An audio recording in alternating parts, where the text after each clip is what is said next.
Welcome to the Jurassic Park-Cast, the Jurassic Park podcast where guests chat with me about Michael Crichton's 1990 novel Jurassic Park, and also Not That Too.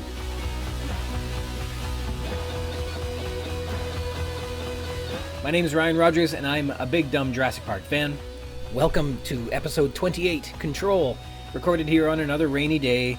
It's cool here in Ontario, where I'm sitting here wondering how the baseball diamonds are going to look later this evening for our 9:30 p.m. start on August 22nd, 2022. This is the day each year that we celebrate our cat's birthday. Whether it may be on the 22nd of August or not, I do not know, but that's what we celebrate anyhow. The stats are in on the podcast, and I'm learning incredible things about you listeners. Some listen on Google Chrome, and a few on Apple Podcasts, a couple more on Spotify. But I want to give a special shout out to everyone out there, the 55% of you listeners who are enjoying the Jurassic Park cast on the platform my analytics call Other. So thanks for tuning in. I'm happy to be in your ears. A continued thank you to Christoph Oakes of Snail, S-N-A-L-E. You can check out his incredible album on Spotify and Bandcamp. And today's intro is from the song Grow Old or Don't, and our outro is Centipede. Weird corrections today. In my conversation with Dr. Jordan Mallon, we covered a bunch of dinosaurs that have been named in honor of Jurassic Park and author Michael Crichton, but there was one that I recall that I couldn't find, and I was sure there was one out there that was named after and in honor of Steven Spielberg for his work on Jurassic Park.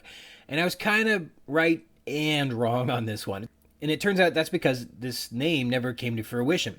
The Utah raptor, which is a huge dromaeosaur from, Utah, is actually large enough to fit the description of the animals portrayed in the 1993 film, whereas true velociraptors were more like the size of a peacock, right? So they were going to name this great big dromaeosaur befitting Jurassic Park's depiction in honor of Spielberg, with the hopes that they could attract his attention and they could perhaps generate some funding and support for their Utah Raptor Mega Block Fossil project. Maybe I'll discuss the new story about that project in an upcoming episode, because it sounds cool. Amblin Entertainment and Spielberg apparently were unaffected by their motion, so the Utah Raptor Mega Block Fossil Project second-guessed their ambitions to name it after Spielberg, and gave the honor to John Ostrom, who discovered the first Deinonychus specimens, upon which Crichton based the velociraptors as well, the name Utah Raptor Ostromasi, because he did help even also with the research of the Utah Raptor.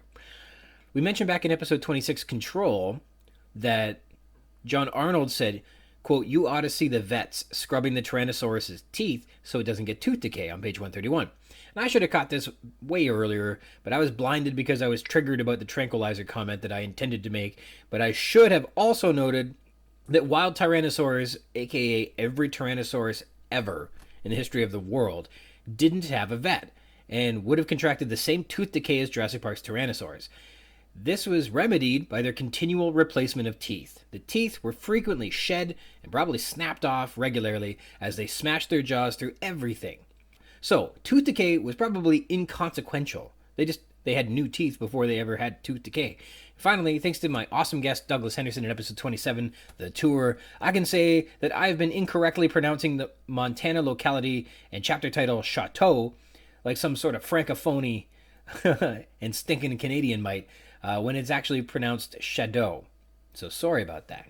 Dinosaur news. A new dinosaur was reported in August 2022 in the paper A New Chasmosaurinae Ceratopsid from the Upper Cretaceous Farmington member of the Kirtland Formation, New Mexico, which describes a nearly complete skull of a new critter named Bisticeratops fraseorum. The late Campanian ceratopsid has a distinct combination of diagnostic cranial characters on its premaxilla, maxilla, jugal, and palpebral ornamentation.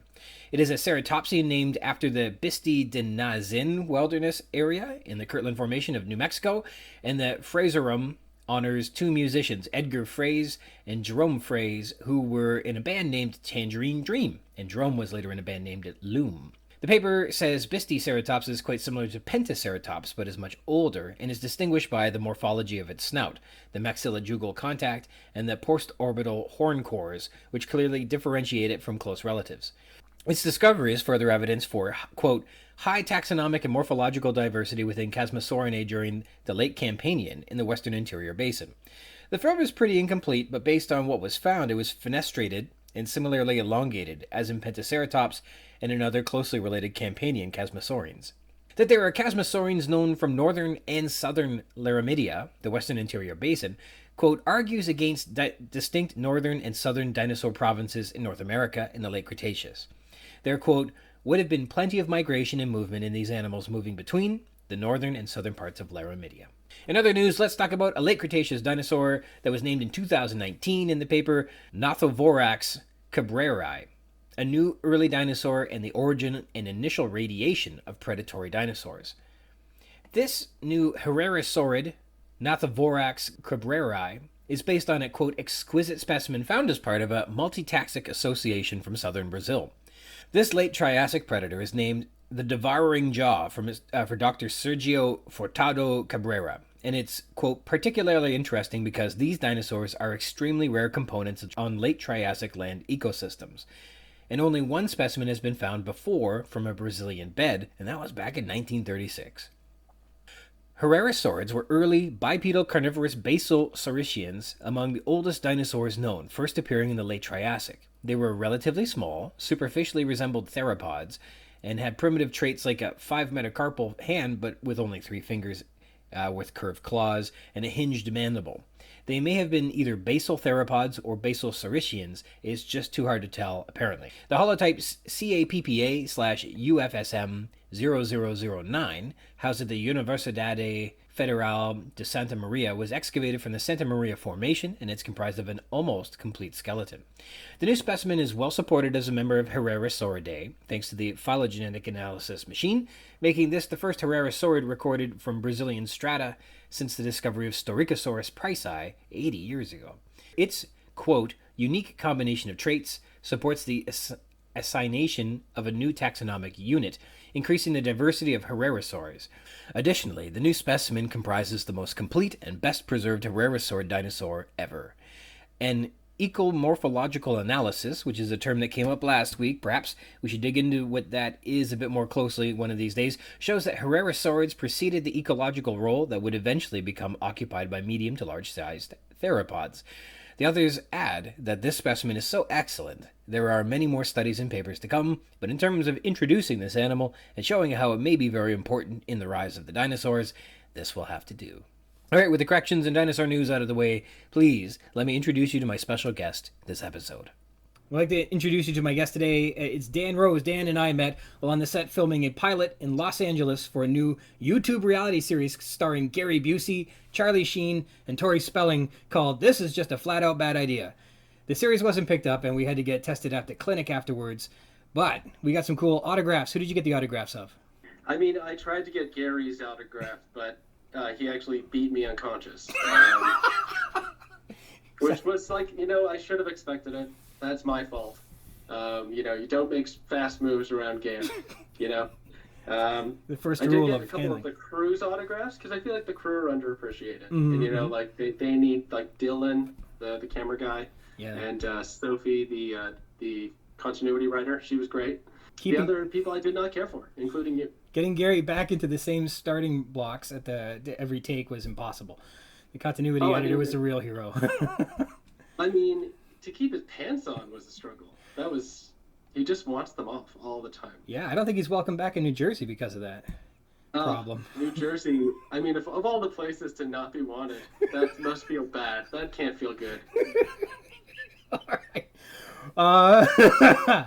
So you work as a post-production supervisor for Sinking Chip Entertainment, which means probably the worst thing you've ever heard when you're working on set is, oh, don't worry, we'll just fix that in post. Yeah, I mean, like, it still happens. They stop saying it. I think they understand, like, most people have come to find that, like, it's now fixed in VFX. It's not fixed. But some people, like, if you're working on set, post is, like, anything after, like, production. Mm-hmm. Whereas, like, post is technically, like, digitizing the footage, editing the footage, sending it out, getting notes, doing network passes, and then sending it out to VFX to start working on, and then sending it to audio, online, the whole get color done. And then VFX can take anywhere from 6 weeks to 12 weeks to 22 weeks, depending on how intricate and, like, the designs of the animals and the assets themselves. But, like, it's such a bad phrase, and it really hurts my feelings, even though I don't have feelings anymore, because I've been doing this so long. it's just expected. Like we kind of just expect, like, if they send us something and it doesn't work, we're gonna make it work. Yeah. It's this the way it has to go. It has to get done. The show has to be made. We just have to go, okay, well, we're gonna fix your problems, and then you're still gonna blame us for the problem itself. So that's a lot of it. The VFX guys are great about getting the pants back on Gary. Often, like we got multiple shots that just don't work until post production gets the pants in there. I honestly feel like that the budget went so far over on Gary's pants because, and that's what caused us to not get picked up. I thought the show was great. I thought that the premise was amazing. It's just, you can't spend 50% of your budget on Gary's pants. And that's what we learned. And I think the next time we work together, we'll have that knowledge. Absolutely right. And he's a dream to work with. So you mentioned... I mean, he's not in my dreams, he's in my nightmares, but he's there. He follows me through the day. So I have to ask about, is it part of your responsibilities to make the decision to go back and order reshoots? Yes. I mean, not my prerogative to make that call. No, that sounds like the last resort. Yeah. It's my prerogative to call it out and say, we've done the edit, we've assembled, we've cut it together. This doesn't work unless we have a shot. Like, we can't, the continuity of these two shots don't line up. We don't have enough coverage of close-ups, wides, medium shots to make this scene work unless we cut something in. So we can either go and film that, or you can just accept that this scene is going to kind of suck. And then it's up on the executive producers to say, is production still running? Do we have time? Do we have the budget for it? Can we fit it into the schedule? And then hopefully they do, and then the show actually is better for it. Or they just go work around it and just do whatever you can. It's also not a flawless process. No. Because the production team doesn't know really what we're asking for, because they shot that 3 months ago. They don't remember what they did. They don't remember where everything was. We send them references, they don't look at them.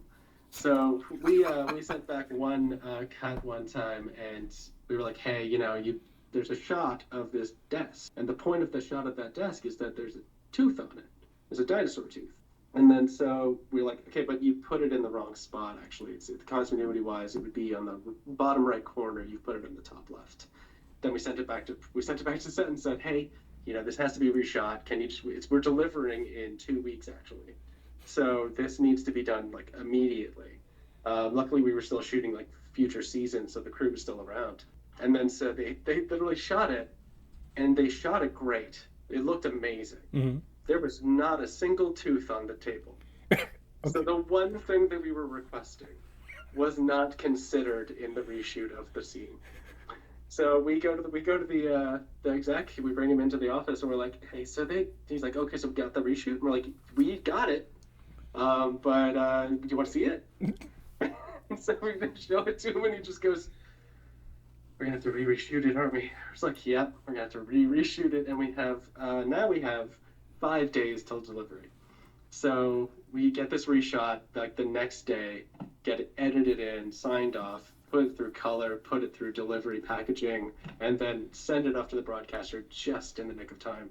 But just the fact that they couldn't figure out that the one thing we were asking for was the one thing that they actually had to pay attention to. Mm-hmm. They just completely missed it. And I think you lose a little bit of your soul every time that happens.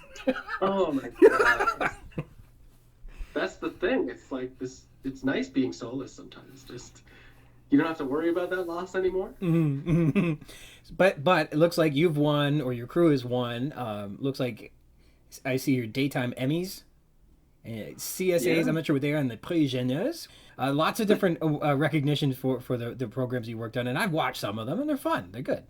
Yeah, no, they're great little kid shows, and we really put a lot of our work in, and a lot of our effort into it. I'm a workaholic at times, so I put my life into trying to make these things good.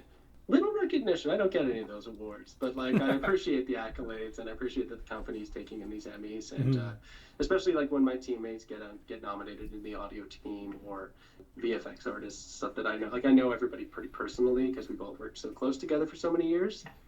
So when they do get awards, I do appreciate it, and I do get a little bit. Why is there an award for this guy? But nobody knows what I do, so it doesn't make a difference. Well, it's a Sorry true, about that. no problem. It's a true story that I had no idea that you worked for Sinking Ship or were doing any of this kind of work, but I still enjoyed Odd Squad just enough that the kids are sassy enough, they're quirky enough, so they're directed well and cast well, and then it's written well because it's just zany and it's fun. It's Odd Squad's an incredibly unusual show and it delights in what it is and it does itself well. So I've enjoyed that. I mean, the best thing about that show is just how crazy you can get with it. Because like the writers are like these grown men who are just like, what can we make these children do?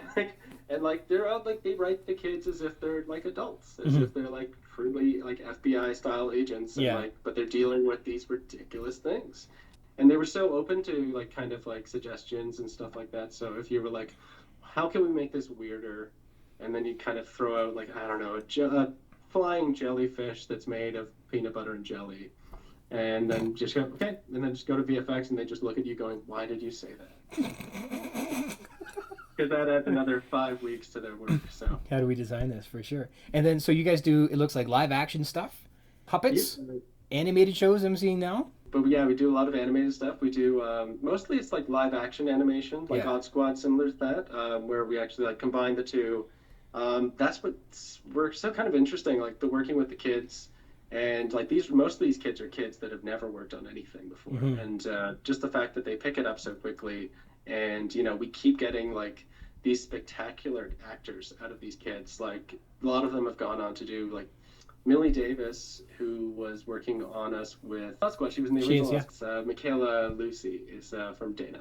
But she's gone on to like do movies recently. She's gotten like accolades for those, and she's continuing to work in television as well. And several of our other actors have gone on to do great things, and expect like more and more of them to come along. And they're still young, like they're not 20. Some of them, and they've been doing this for 10 years. It's incredible.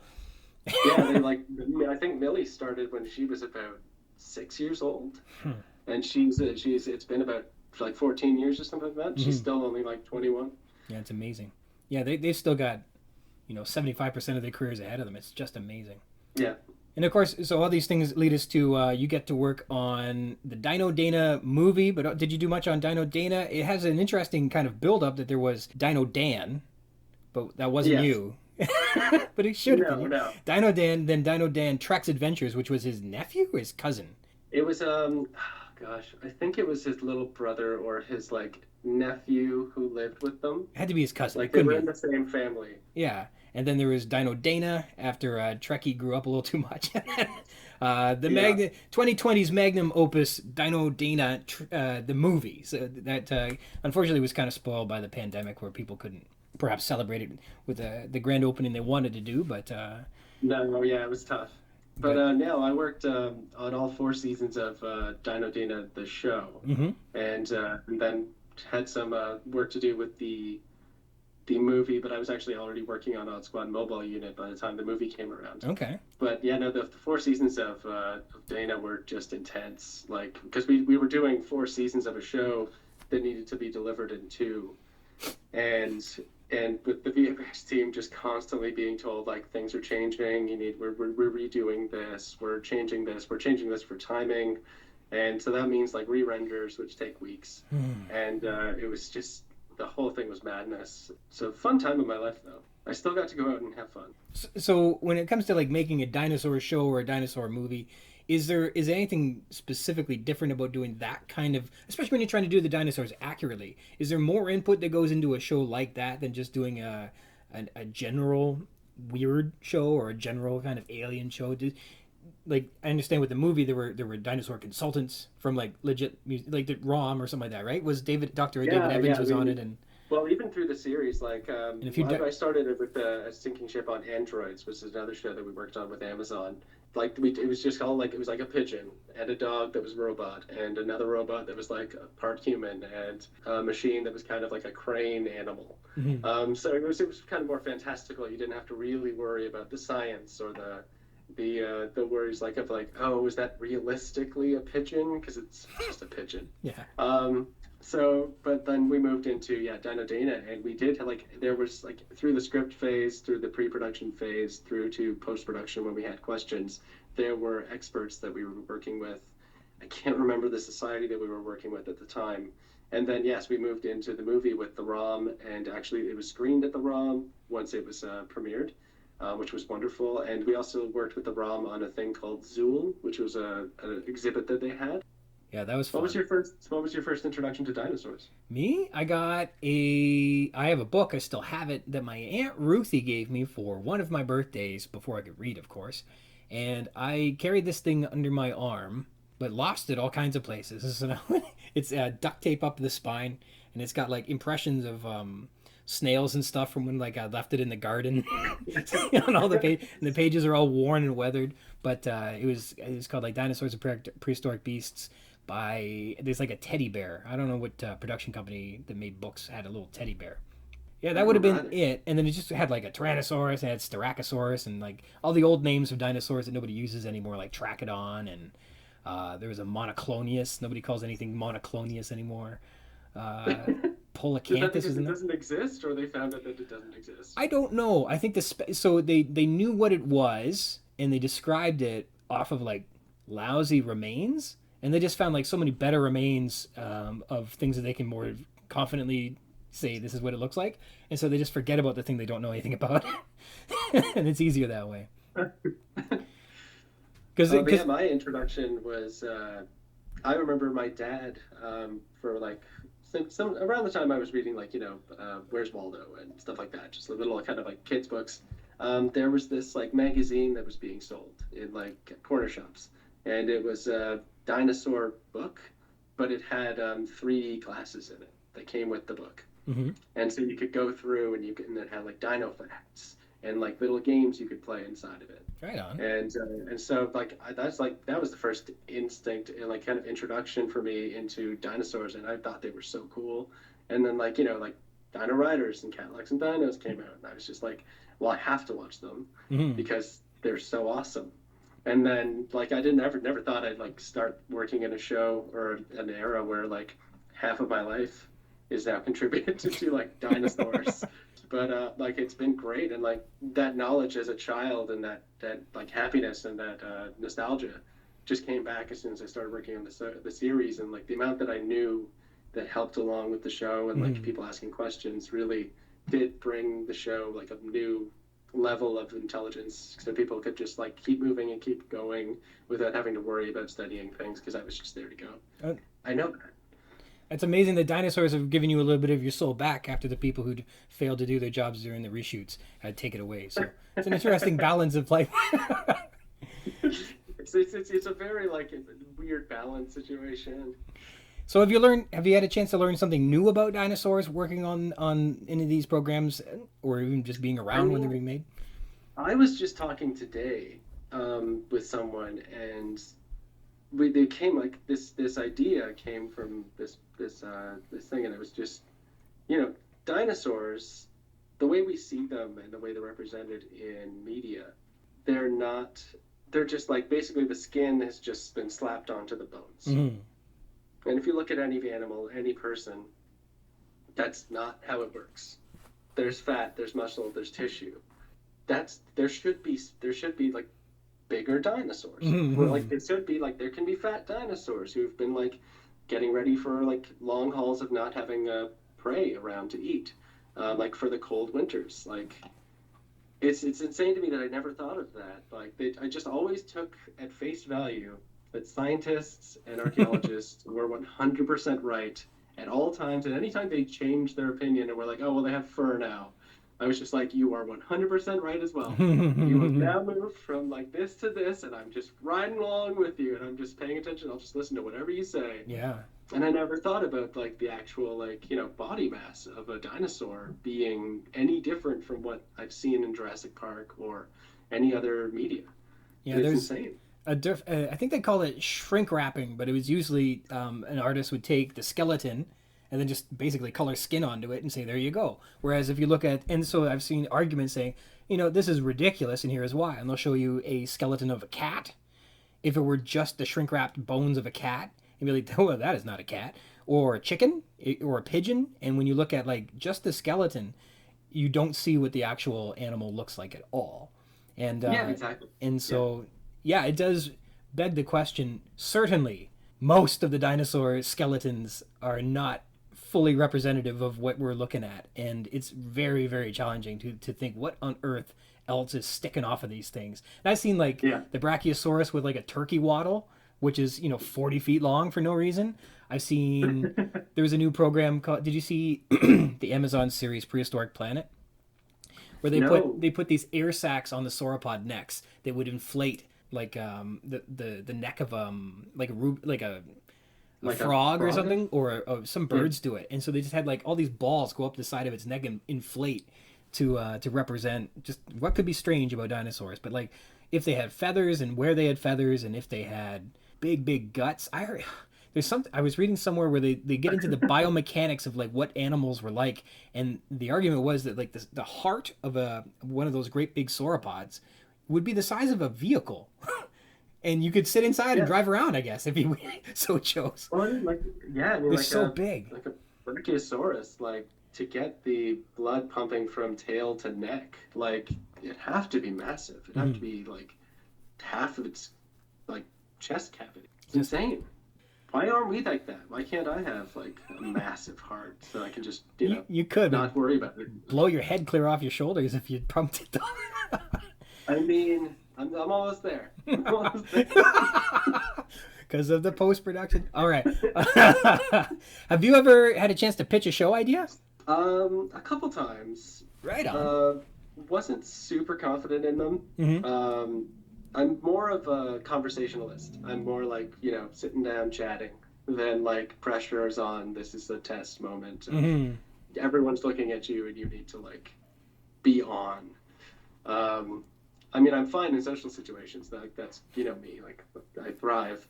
But like in like moments where like something is on the line, I immediately just go like I become like a stumbling little boy who doesn't know what's going on. So it's like I kind of am missing that person. Like like the Dan Aykroyd to like Bill Murray. Mm-hmm. Like, Bill Murray's very like calm, chill, doesn't really want to do anything, and if he does anything, it's because he really wants to. Whereas Dan Aykroyd's just constantly out there selling himself, selling everything he can, and like pitching everything every moment. I'm kind of more of a Bill Murray. I think the real glue on the Ghostbusters was the Harold Ramis. Yeah, I got a funny feeling he was the real glue. I mean, yeah, I think that without him, 2 people would be dead. Winston's like, no, I'm not joining this team. Yeah, there's no chance they would just walk away. They'd have to murder each other. All right, so do you do much work with the Foley artists in post-production? Yeah, we've got several Foley kind of houses that we do work with, very like over project to project. They're really good, and they like know our schedule is kind of tight, and they know the work needs to get done quickly. You generally don't get enough notes on Foley, to be honest. No, other than like turn this down, turn this up. It's mostly like they nail it, and everybody's happy.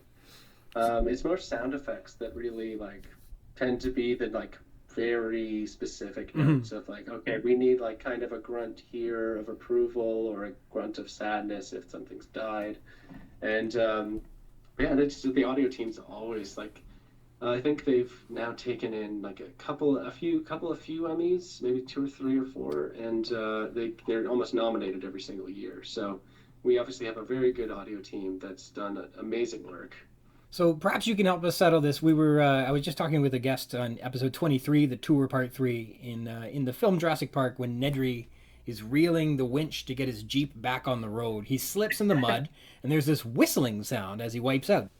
There's a black thing, and I tie it to that thing there, and I put down this thing here, and You hear it?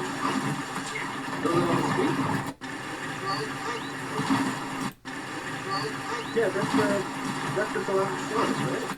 That's a slide whistle of some sort. For some reason, when he wipes out, there's like this little whistle that blows through it, and we're like, I was taking it as the off-screen dilophosaurus. You think so? Like that, yeah, because it sounds like similar to like the kind of squeals and squeaks that they do in the rest of the movie. Mm-hmm. Yeah, I think it was kind of a hint that like, because he comes back up, and for some reason they're just in the car. So I think that was supposed to be like Yeah. a hint that like they're around.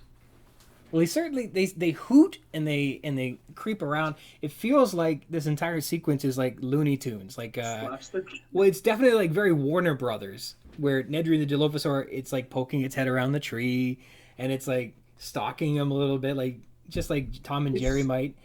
And then there's that silly slide whistle sound, and like Wayne Knight is obviously, you know, a comedic performer, and he's portraying his distaste and his ignorance of the dinosaurs. And then this It whistle. legitimately seemed to me that they went from like playful Yes. to deadly very quickly, almost a drop of a hat. It was insane. It's almost set up as a misdirect, like you're having so much fun in this scene, and then this like he's having just like this skit out in the mud, sliding down the fence, and I'm gonna run you over with my car when I come back down. And then as soon as that frill comes out, the whole movie stops being fun and delightful and romantic and charming and wondrous, and turns into people screaming and running from everything. And it's that specific moment where it goes from the wonder of dinosaurs to the why did we ever make dinosaurs? Well, it's just also like the idea that like this was a kids movie up until this point. Yeah. This was for children. This was made for children. Everybody's enjoying it as a family, and all of a sudden this man is horribly murdered. Like literally, like he's like the spinning is kind of like off screen. Like he's screaming and he's like, "Oh, this is bad. This is pretty bad." Even though they told you like he makes you go blind, but then you just like you go outside of the Jeep and it's shaking and it's screaming and he's howling in pain, and you're just like, "What's the age range of this movie?" Yeah. I had an age check when we saw it the first time I watched it in the very beginning when they're loading the raptor out of that cage or whatever. I was like, I'm not ready for this movie. I don't think. Oh, one of the best moments of any cinematic movie ever. I mean, the amount of times anybody's ever quoted, "Shoot up!" Yeah. Shoot up! I think It doesn't need to make sense. Everybody knows where it comes from. so. Spielberg's like uncanny with his ability to take a subject and make it more charming. And this whole scene in the film right up to that point was fun. In the book, there is nothing fun about the Dilophosaur catching Nedry. Like it is just straight up. He gets caught and ripped up, and he's just praying to die by the end of this thing. And that's funny that, you know, Spielberg took that, and I don't know what kind of script he was handed. Like I really feel like he was just like, okay, well, we're not doing that with most of the script, and he just kind of took a scene and then made it Spielbergy instead of whatever he was handed. I got a real good feeling about that. It'd be fun to see the original draft of like what came out of Michael Crichton's mind from the book to the movie. Well, what are your fondest memories of the film? What part? I mean, we talked about the beginning. Obviously, Nedry. You're saying that I mean, legitimately the Australian hunter character. Muldoon.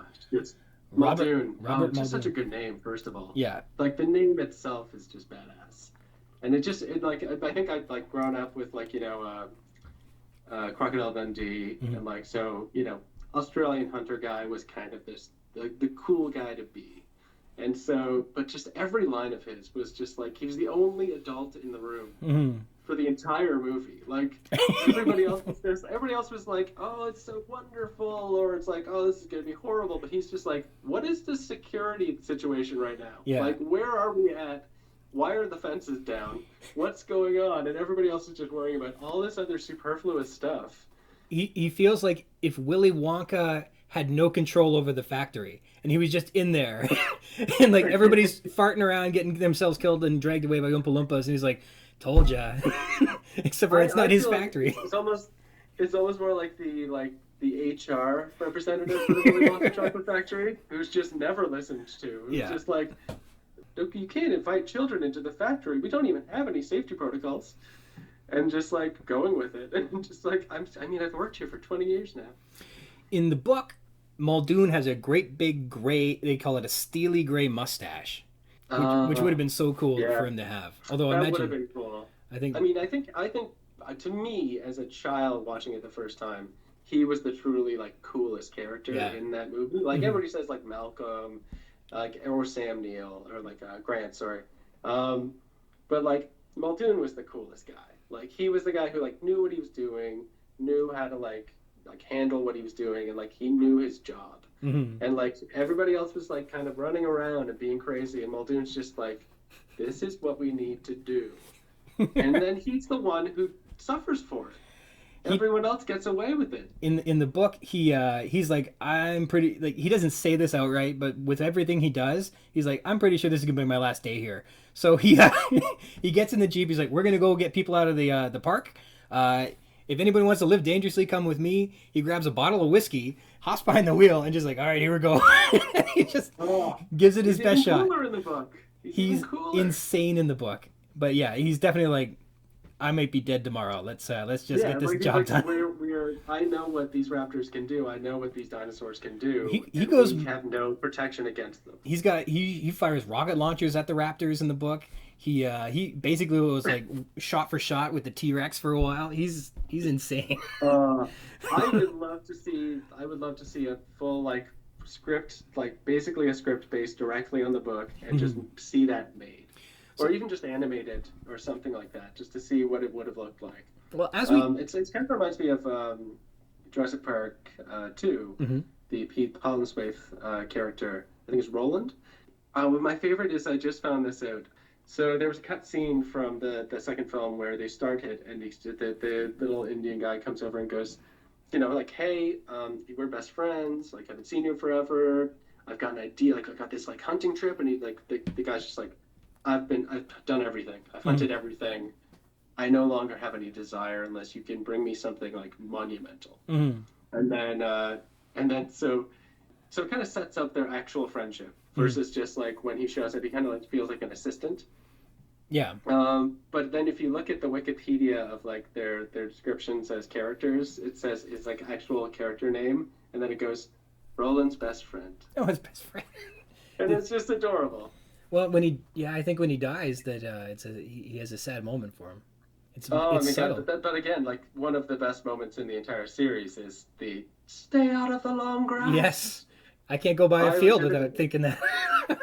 I mean, and like just found out this recently as well that they actually before production spent I think it was a full year growing that grass to that height. Oh yeah. And it was like legitimately like they just CGI'd the paths of the dinos, but everything else was correct. Everything else was practical. That was really cool. That was an awesome scene. For as weird as that movie was, there were a lot of really cool moments. There are good moments for sure. Yeah.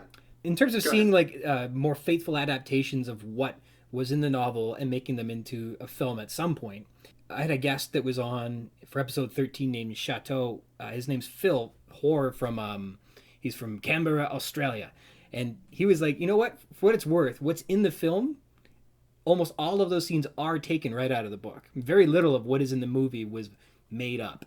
And there are a couple big parts that were, but other than that, like almost every scene was specifically adapted from the novel almost directly, which is pretty impressive. And so if you want to track this story of the big one, I think you were saying you like the clever girl scene. So we can track the clever.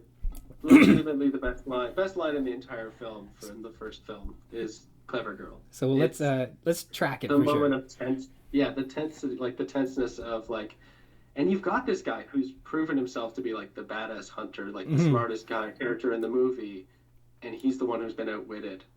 And like he knowingly sacrificed himself. He knew that this was going to happen. It's similar to like the novel where he's kind of like, you know what, this is going to happen, but at least I can save her. And it's also kind of a challenge for me. So we'll see how it goes. So we first meet the raptors in the opening scene. It's called Accident at Isla Nublar. And this is connected to the opening in the novel where in the book we have a construction worker that has been in a mysterious backhoe accident. And he gets helicoptered into a little clinic with injuries that resemble a mauling. And the worker dies at this little clinic.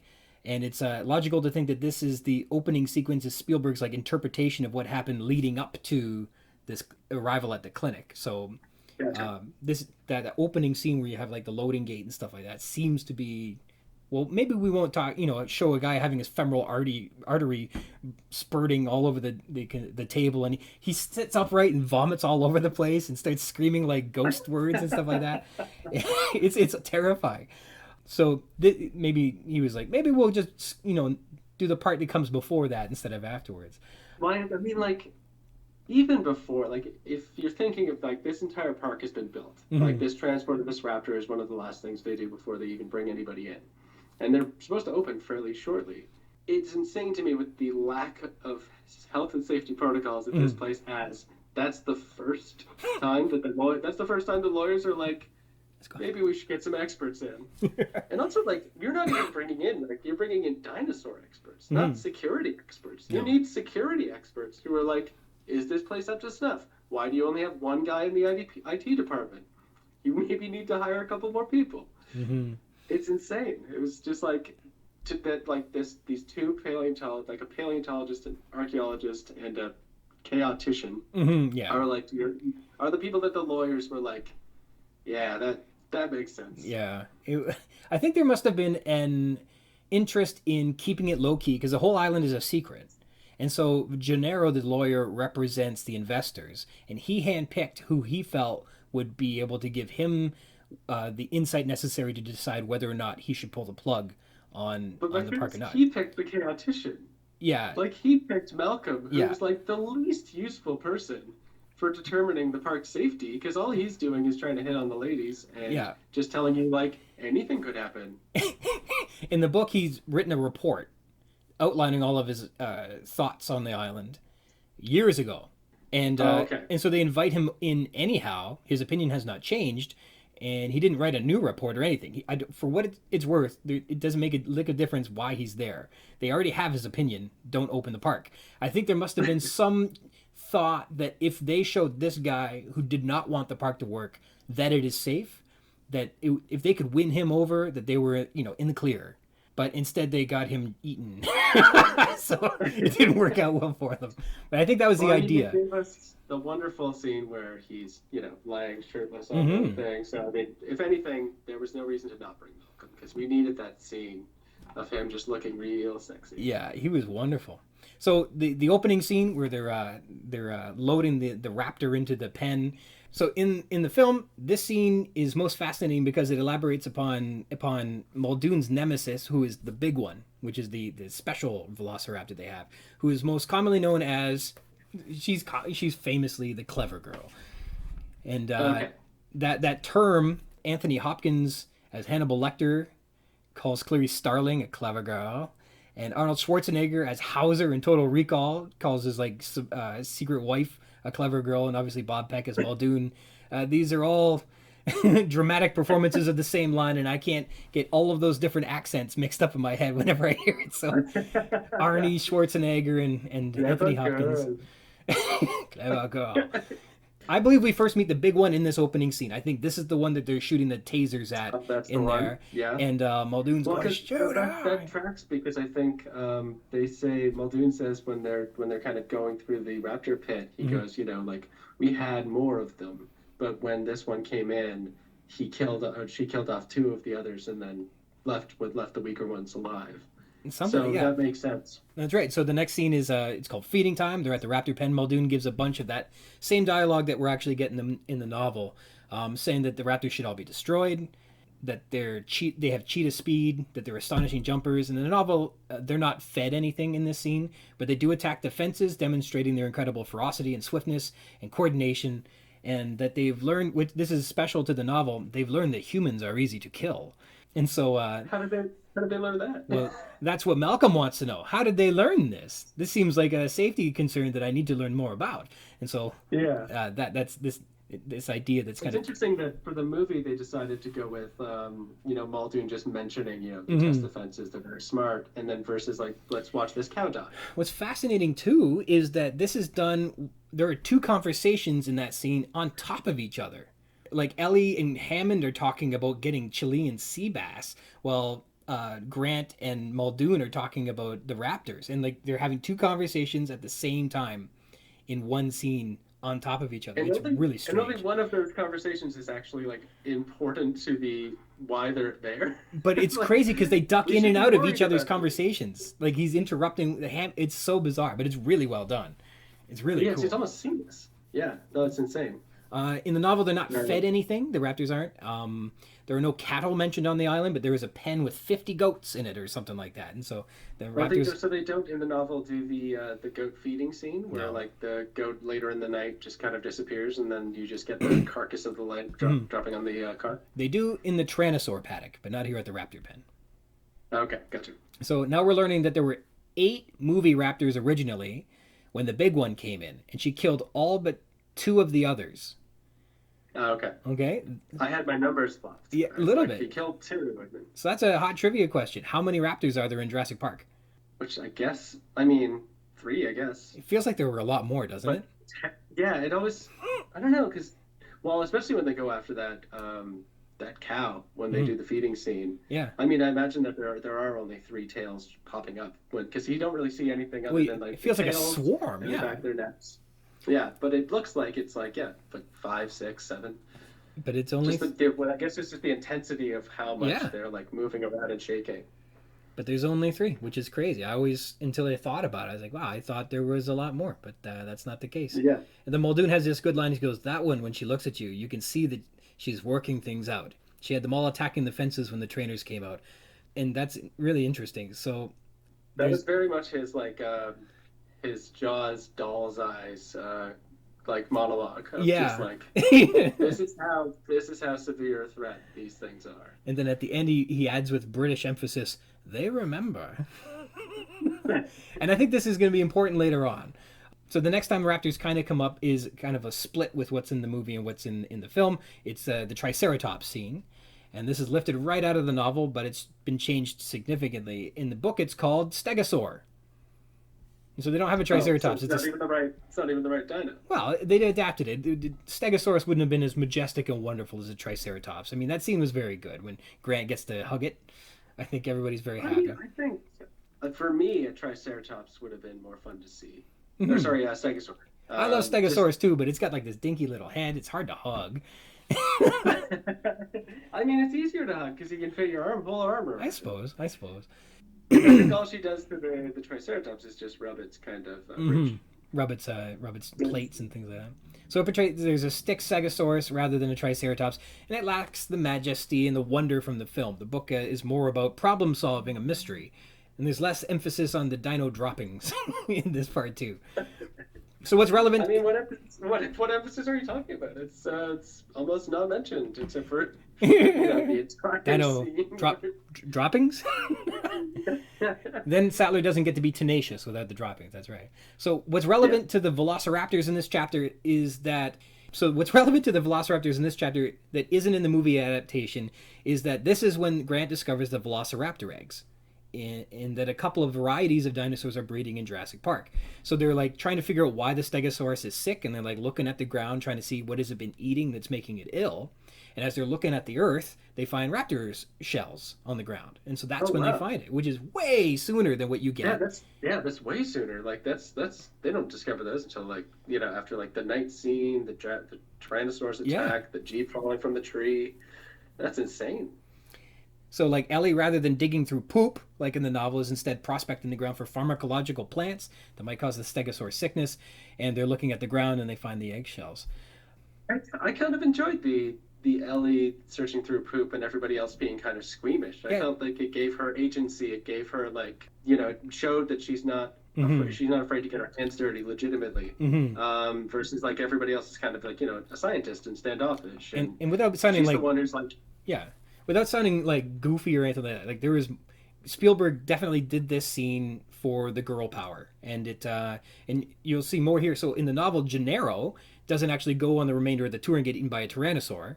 He stays with Sattler and the vet, who's named Dr. Harding, and do you know why Gennaro stays with the sick Stegosaurus and doesn't go on the rest of the tour?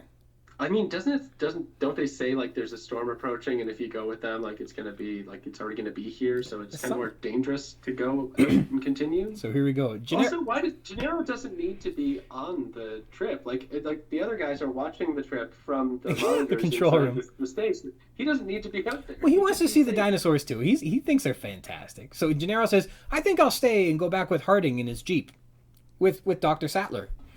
On page 169. And then Malcolm says, Malcolm says to Grant, "Why exactly is our lawyer staying?" And Grant says, "I think it has something to do with Dr. Sattler." And then Malcolm goes, "Really? The shorts, you think?" And then Grant says, "It's happened before."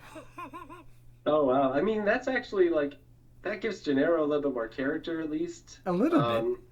He's not a great character in the first place. No. He's just kind of like a squirmy little jerk lawyer. But in terms of adaptations, somewhere in the film's production, Spielberg said, nope, that's not happening in my movie. We're going to do feminism better than this, and Gennaro's going to be a cowardly hors d'oeuvre for the Tyrannosaur, and Sattler will say, dinosaur eat man, woman inherits the earth. And so he gets to do the girl power scene. This all happens instead of people staring at her legs for the movie, in the book.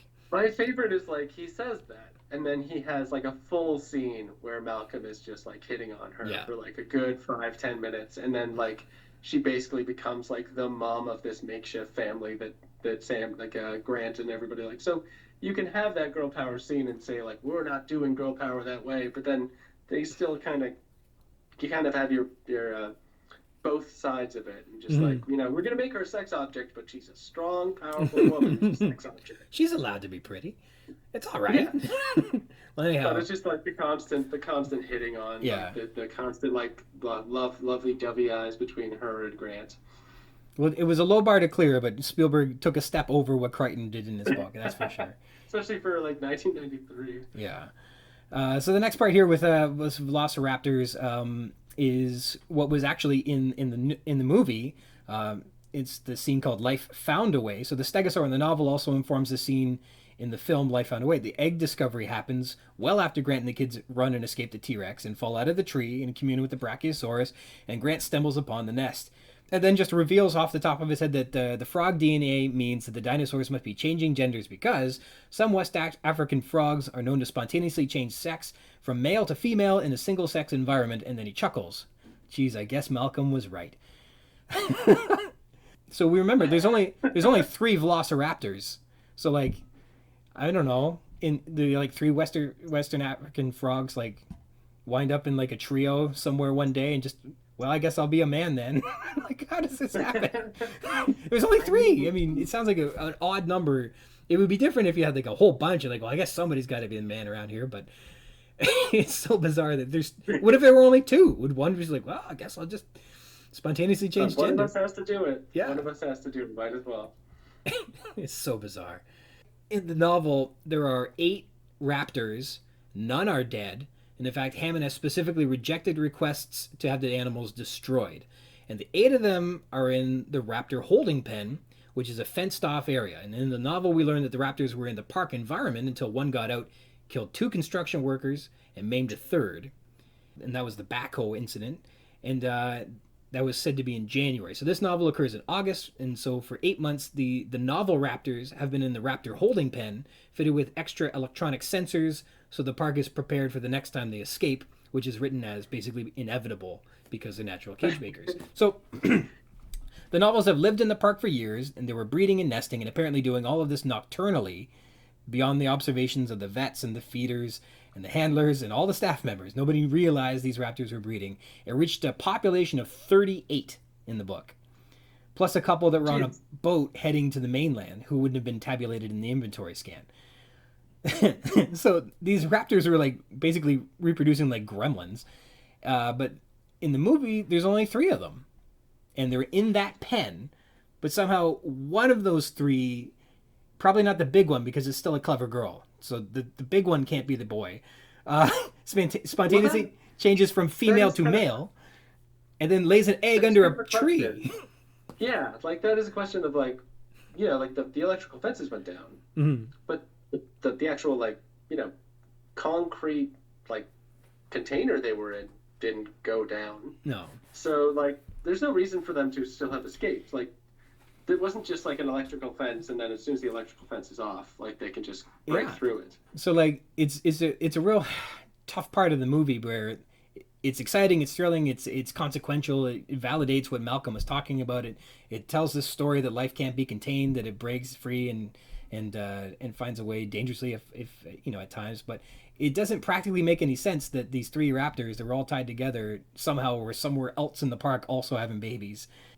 Yeah. Unbeknownst to the handlers that were, like, they can't, I don't know. It doesn't make any sense. It's kind of like one of those parts that were adapted from the book, but, like, the connective tissue that was important to what was in the book didn't also get adapted into the film, which is a little disappointing. So, my other favorite thing is, many people have brought this up before, it's like, why was the, like, main power system so far away from the main building? Like, why would you? And also, why was it in the most dangerous place of the park? Why wasn't it near the Brachiosaurus? Why wasn't it near, like, the Triceratops, the herbivores? And, like, the raptors were in their own little self-contained place, which you'd think would have its own energy source, or at least backup power. Like, if they're the most dangerous thing in the park, you wouldn't leave it to be like, there's one switch, and Nedry's turned it off, and, like, you can run everything from there.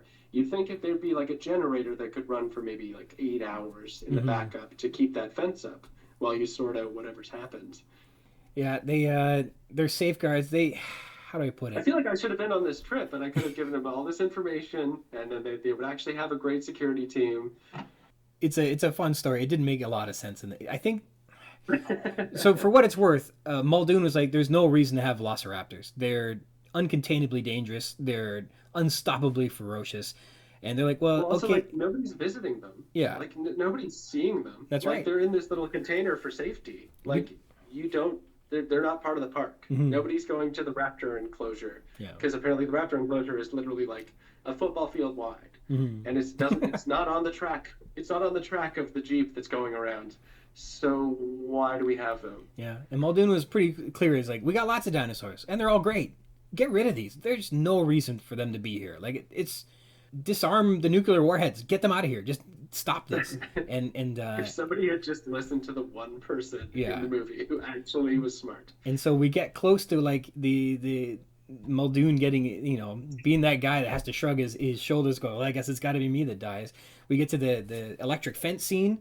They don't have to pay for any more CGI dinosaurs in this scene to be exciting. They can just climb a fence, which is kind of fun. And so that worked out, and they could, and instead they just stick the velociraptor in the power shed, which is kind of neat. A good jump scare down in there.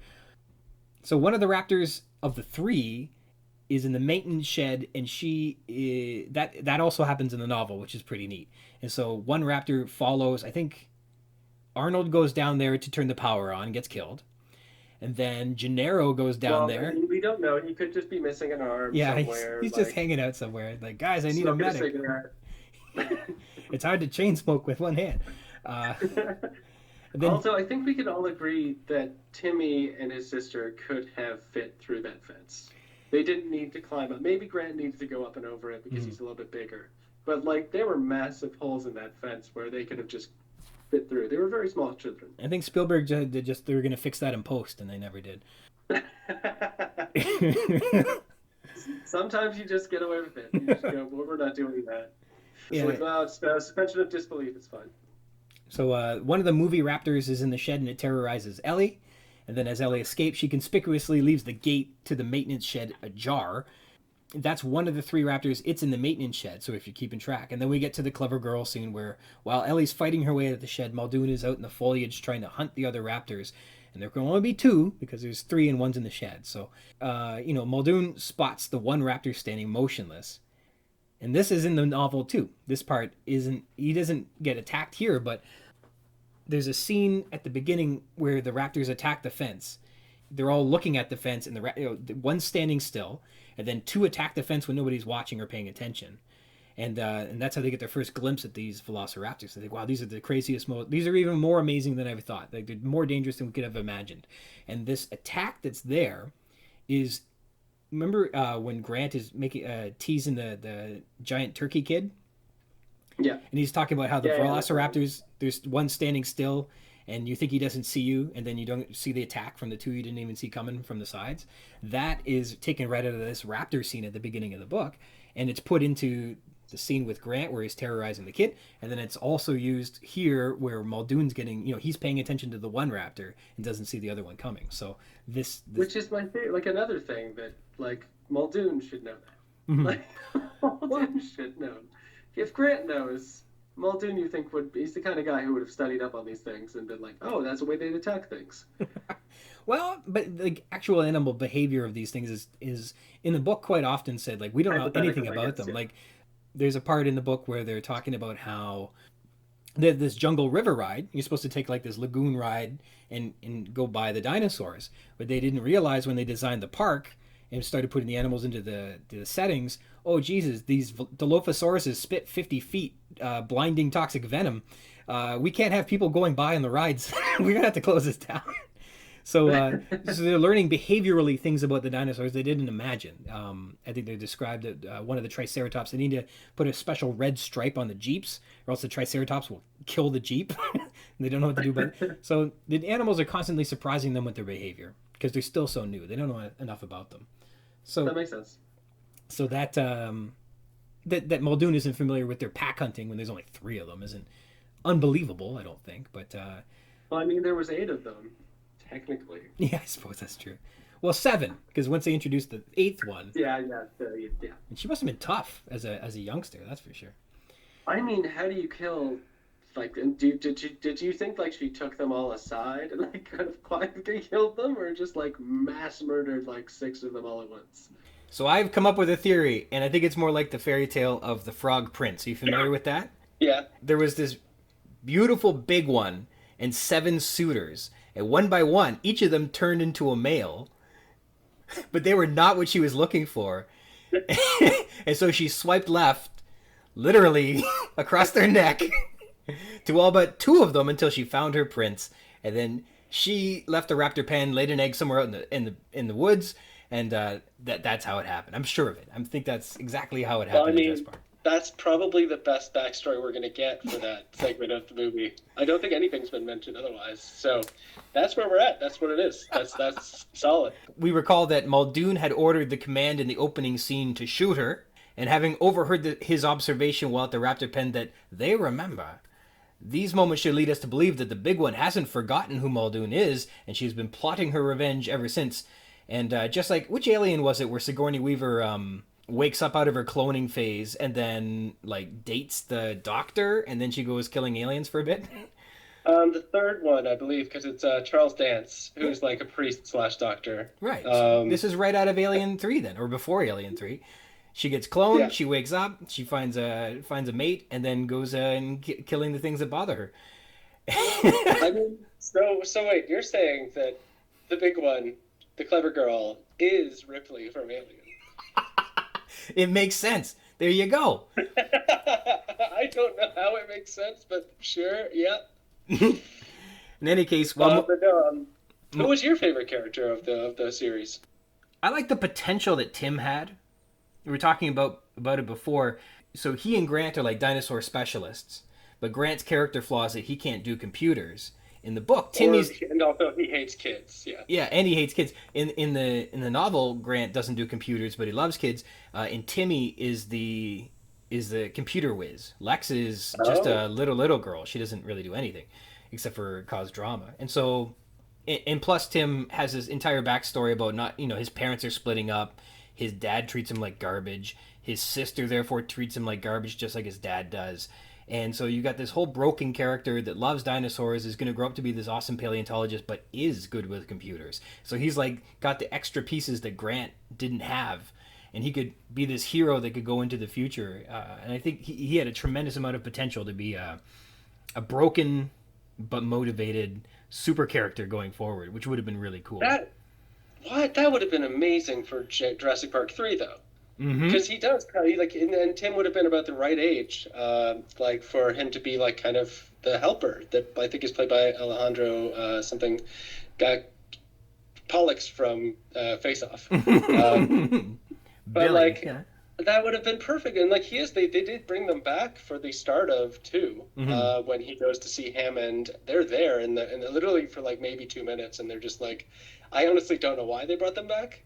Because it just seems like a kind of a throwaway, and then it's like, oh, they're going to be involved in the movie. No, they're just like, it's the same thing as like Malcolm being in Jurassic World or the Fallen Kingdom, where it's like 5 minutes and then he's gone. Hardly at all. Yeah, it's a token cameo just to say, hey, remember these movies are related. That would have been a great through line for Tim's character to like become Grant's like second in command and like actually follow him and that I mean I think at that point. Tim's actor had been like going and doing stuff again because he was in The Pacific, which was a follow-up to Band of Brothers, and he was just great in that. So it actually would have worked out perfectly. I don't know. I guess maybe money or he was part of Queen in Bohemian Rhapsody too. I think.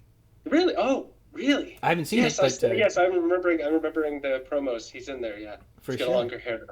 He would have been. Imagine that you could have had some episode in the future which would have been very much like Indiana Jones and the Last Crusade, where he finally reconciles his differences with his dad, and they have this wonderful moment at the end. I think there's a lot of potential for that. That when they go back to the book to see what could we do with this, they completely overlook like the moneymaker. I think.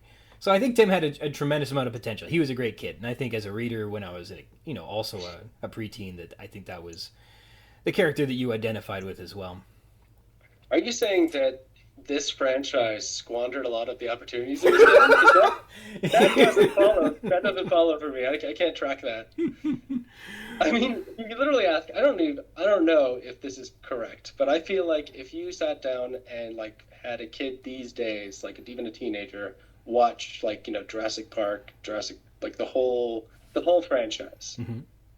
I don't think anybody's favorite character is going to be I think it's Claire and Owen Grady. Owen. Mm-hmm. No one. They're not characters. They're just there to fill a void. And also, this is another thing. I think I'm just very angry about this, so I'm going to mention it. Claire is one of the worst characters that's ever existed. She legitimately caused all of the problems in Jurassic World, got everyone killed. Everything that happened was because she didn't listen to the people who she was supposed to be listening to, because she's just an idiot. And then the second movie, it's just brushed aside. Like, she's literally responsible. She was in charge of the park when that happened, and yet no consequences. Just she's also changed completely 180 her character to be like, oh well, now I care about dinosaurs because they're real things. And it's like, this is a grown woman who was very poorly written and is the villain of the first movie. Mm-hmm. Yeah, she should have at least been suspended from her duties, if not fired. So, but then she's like playing it off as if like she's the one who's really trying to save the dinosaurs. Mm-hmm, and it's like, but you caused this. You understand that. Like, you are literally like she should have had more emotional trauma to like. I literally got. I don't think it's 10. I guess tens of people killed. To be fair, I don't think it was hundreds. I think that there is a novel that goes between Jurassic World and Fallen Kingdom that details Claire's journey from being the corporate, I guess, CEO or park manager or whatever she was, to being the sanctuary Claire, where she's trying to wrangle and save the dinosaurs. I think there's an entire novel in between that, I mean, I don't know how many people read it, but...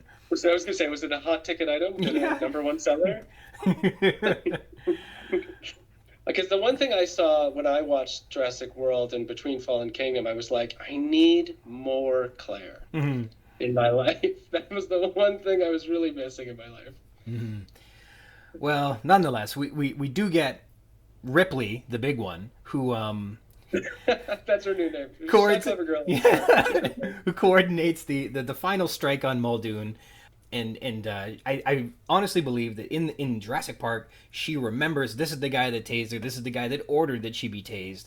And while Muldoon is out there, and we've talked about this, protecting the people who have ignored his pleas to destroy the raptors, knowing full well that they are too dangerous, and they were too lethal, and they were too smart. He realizes only too late that now he is face to face with the big one from the opening scene, and she finally has turned the tables.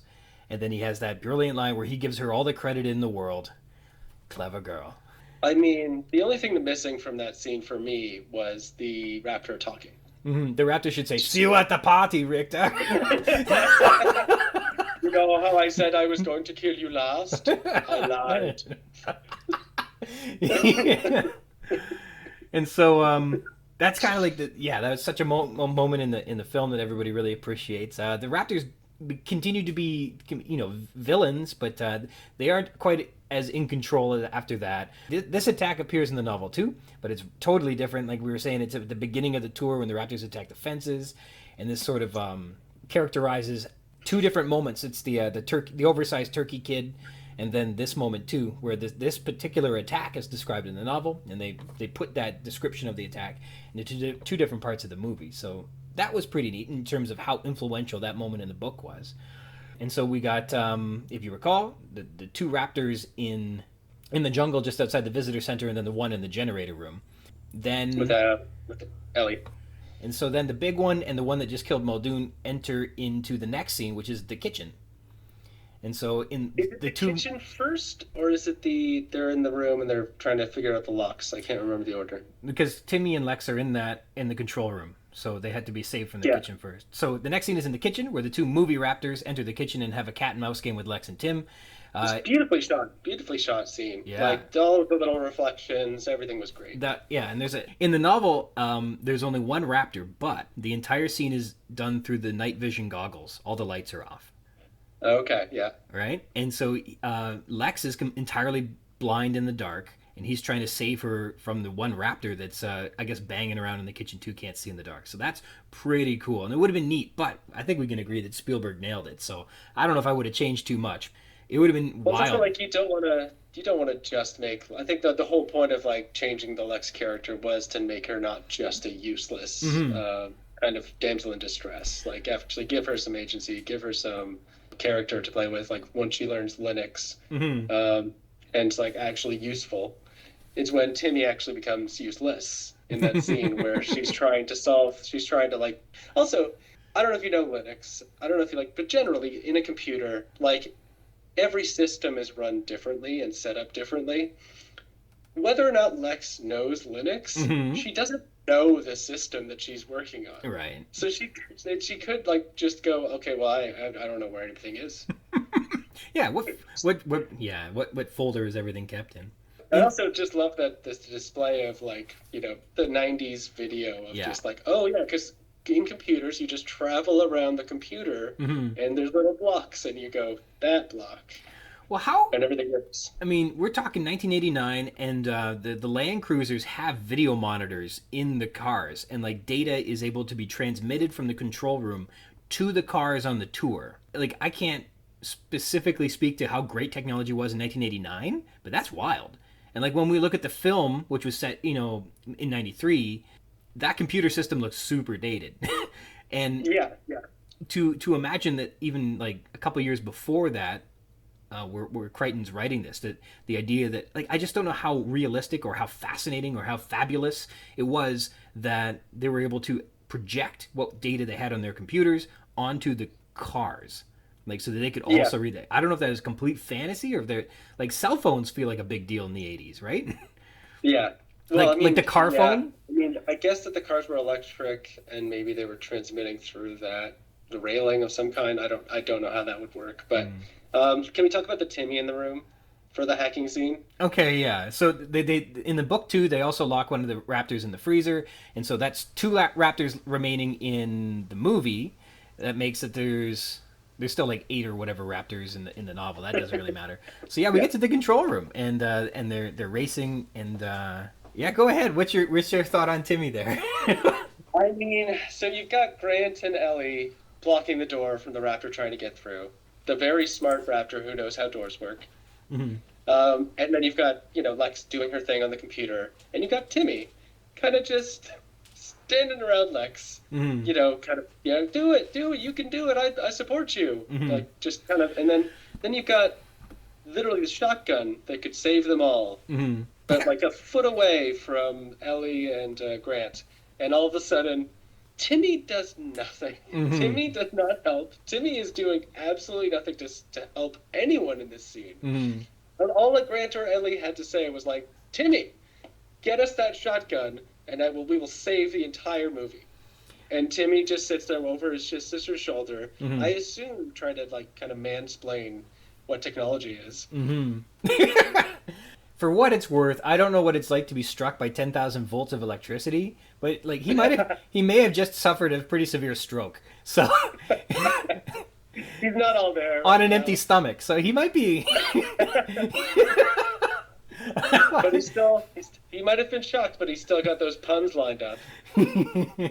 But yeah, our journey with the raptors in the film, they come through the glass. It terrifies everyone. They escape through the drop ceiling and get out into the foyer. So the lobby is different. It has an animatronic or robotic Tyrannosaurus. It doesn't have the skeleton, and it's not fighting anything. Or maybe it is. Anyhow, it's animatronic or robotic. And when they arrive into the foyer at the end, the animatronic Tyrannosaurus has been torn up, and like all the robot parts are sticking out of it. So at some point, the raptors in the novel came into the visitor center. They did a side quest where they were like, "Oh, we got to tear up this thing," but like, "Oh, should we be tracking those people that we're really upset with?" Nah. And then give them a second. The banner that reads "When Dinosaurs Ruled the Earth" is in the novel too. It is dangling from one hinge, so the raptors also must have gone up and said, "No, we're going to tear this part down."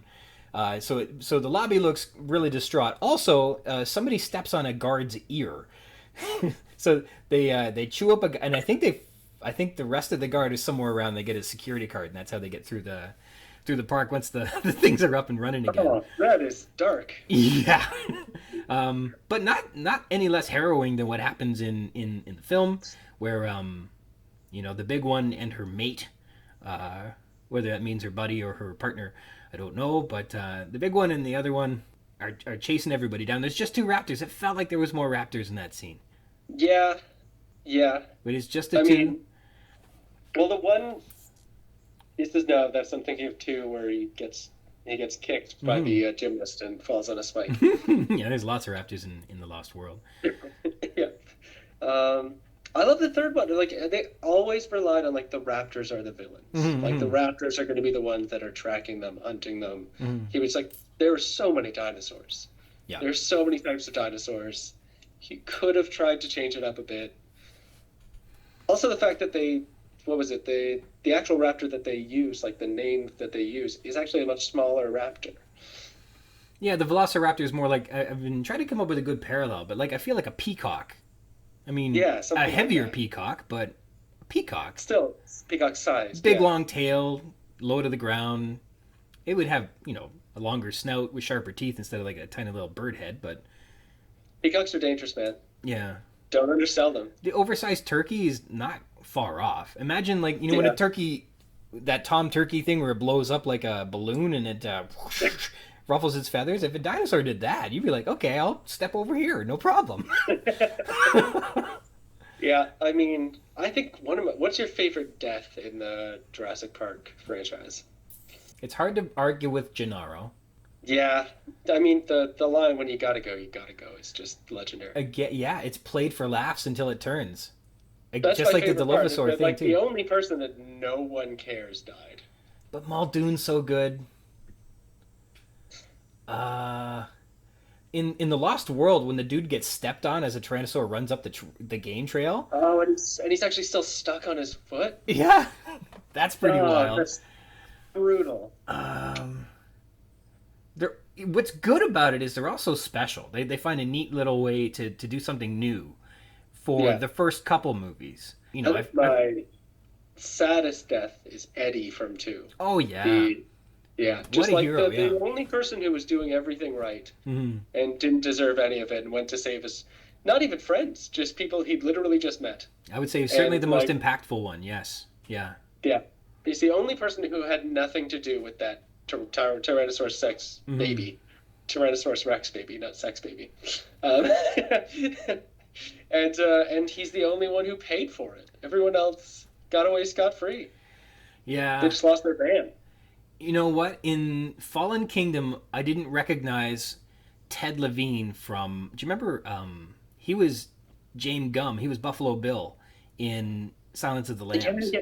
Yeah, the guy who steals the teeth from the dinosaurs. He plays the most stupid written character I've ever heard. We're like, but also like cartoonish. Yeah, it was literally like everyone else is sort of human, yeah. At least, and then he's just this kind of like cartoony villain from like a mustache twirling. Yeah, like what do you call it? When Ted Levine or Levine, I'm not sure how you pronounce his name, but when he changes like into a new character, he's unrecognizable. He's really, really fantastic, and so you don't even know you're looking at him when you watch him on screen. And there's another guy that does it too, the guy that plays Ludlow, the lawyer in the Lost World. I think his name's Arliss Howard, or something like that. Yes. And if you look up like pictures of him in different roles, he is completely transforms into a new person when he goes to make a character, and it's fascinating. It's absolutely those two guys are extra. They weren't great in the. Well, I mean, other than careful with the suit, it costs more than your education. Other than that, those two characters had nothing of value to offer these. Like, they were so poorly written characters. And that's the big thing is like, so like Roland is hired by Engine to go and capture all these dinosaurs. Mm-hmm. He needs to go there. He's hired all these mercenaries that he knows, and he's in control of them. Why is the lawyer businessman on that trip? Like, he's protecting his investment? No, he's basically just it's pointless. It's similar to the lawyer with Jurassic Park. Like, why does he have to be out in the field? He can just stay at command center, and everyone else could just go see the park and let him know, like, what do you think? And it's something that just continues to happen in each movie, where the people who, like, Claire doesn't need to be involved in any of the action in the world movies. Like, Owen's obviously, she's former military, knows how to control dinosaurs, or at least try to control dinosaurs, and he can do everything himself. Claire is basically just a liability on the field. Yeah, it's hard to make arguments for what happens in the second trilogy. But well, the other thing was the first one, where she goes, like, I have to come with you because they're my nephews. And it's like, well, okay, but like, we both know each other. We've known each other for years. Let me go do the tracking, hunting thing, go find your nephews. You deal with the massive problem you've caused and try to save everyone in the park. Yeah. Let's do that instead of let Vincent D'Onofrio just go off on a rampaging death troop. Yeah. If she were a manager of some sort, or whatever her role was, I don't know. But you're right. You think that she would be that chain of command would be. She would be at some point the decision maker, not abandoning the post and running around. But exactly, yeah. Like, you think she would have that personal responsibility of, like, okay, well, he's like, the guy who actually owns the company is dead. I run this park on a day-to-day basis. I know all of the things. Also, Vincent D'Onofrio is just looking creepy over there. Yeah. Looking greedy, looking like he wants to take over anyways. So I'll deal with this stuff, and then you go save my nephews. Well, speaking of looking greedy and looking like he's going to take over, what's next for Dan Rose at Sinking Ship Entertainment? I'm going to take that as a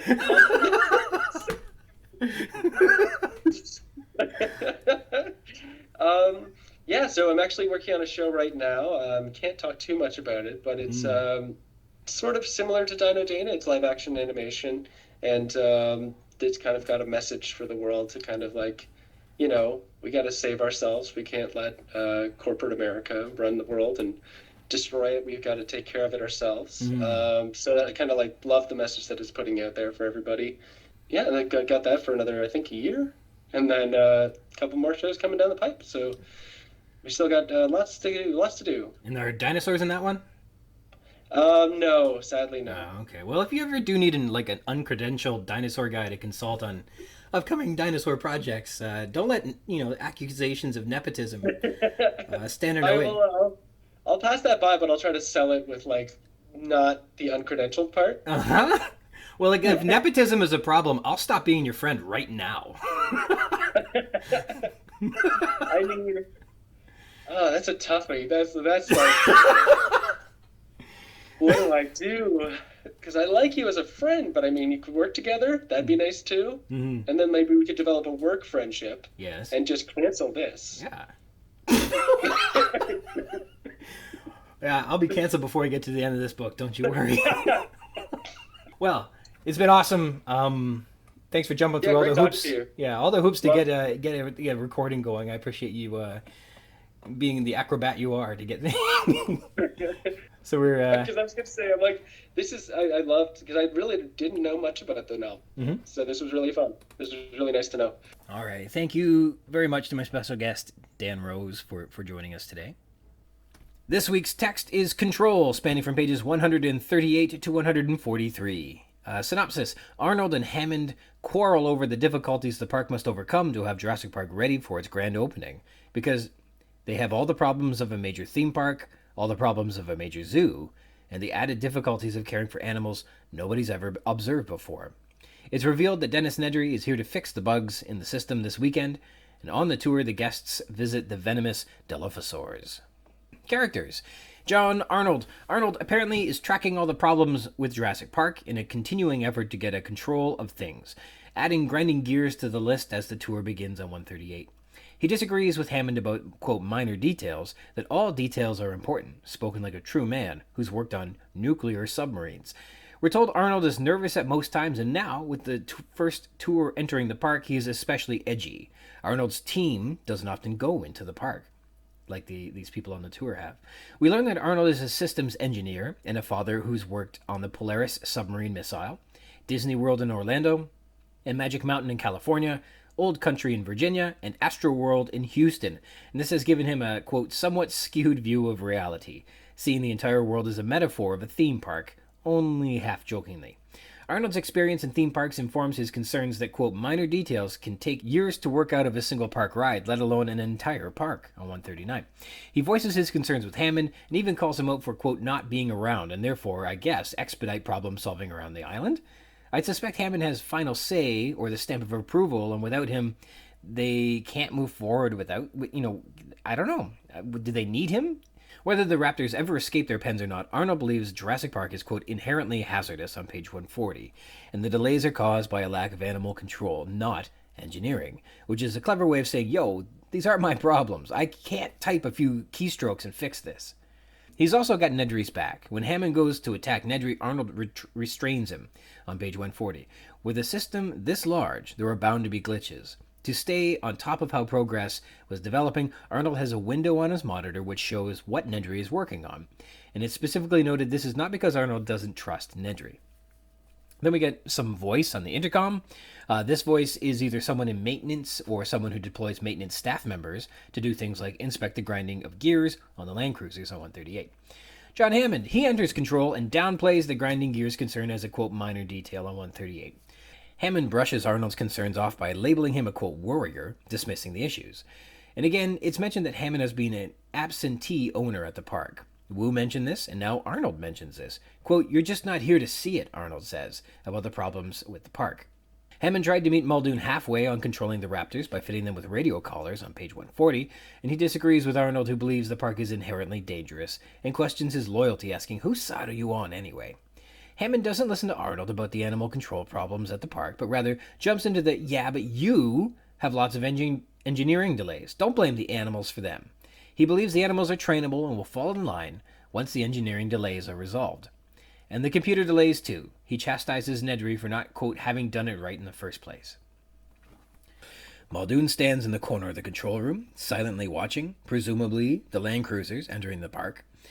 He only pipes up when someone alludes to the raptors being a problem, and then makes it clear, quote, they should all be destroyed, on page 139. Jurassic Park doesn't need to put the, quote, most vicious creatures anyone has ever seen on display in their safari park. Harding is mentioned for the first time. He's the park's veterinarian, and he is one of the few people who actually do go out into the park. Dennis Nedry, upon Hammond's attack, Nedry says the fixes are, quote, getting there, on page 140. He has Arnold's support, and Arnold empathizes with Nedry. He can relate with the tasks that have been set before him.